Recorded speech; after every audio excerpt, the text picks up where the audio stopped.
Hello welcome back to my channel. నేను మీ జాహ్నవి. ఈరోజు మీకు మంచి స్నాక్ రెసిపీ ఒకటి చేసి చూపించబోతున్నాను.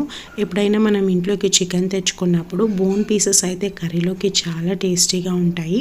అదే కొంచెం కండగా ఉంటే అంత ఇష్టపడరు, అవి కొంచెం కచక్ అంటాయి కదా. అలా ఉన్నప్పుడు ఏం చేస్తారంటే ఆ కండ ముక్కలన్నింటినీ సపరేట్గా తీసి పెట్టేసుకొని ఈవినింగ్ టైం పిల్లలకి ఈ విధంగా స్నాక్ లాగా చేసి ఇచ్చారంటే చాలా ఇష్టంగా తింటారు.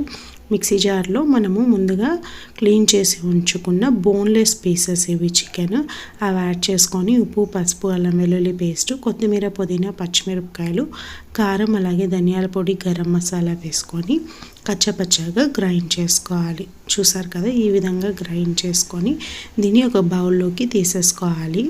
ఇప్పుడు వీటిని చిన్న చిన్న బాల్స్ లాగా చేసుకొని ఒక ప్లేట్లోకి తీసేసుకోవాలి. అన్ని బాల్స్ని ఒకేసారి చేసి పెట్టేసుకున్నారండి మనకు ఫ్రై చేసుకోవడానికి ఈజీగా ఉంటుంది. చూసారు కదా, చిన్న చిన్న బాల్స్ చేసుకోండి, పిల్లలు ఇష్టంగా తింటారు.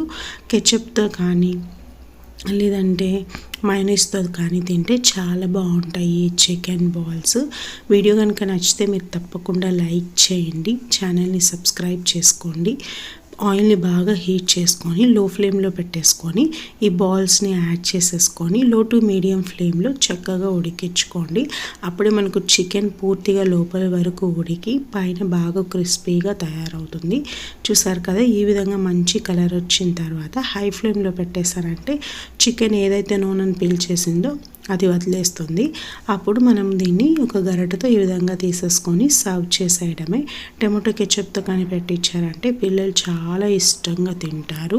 ఈ స్నాక్ చిన్నపిల్లలకే కాదు పెద్దవాళ్ళకు కూడా చాలా బాగా ఎంజాయ్ చేస్తారు టీ టైంలో.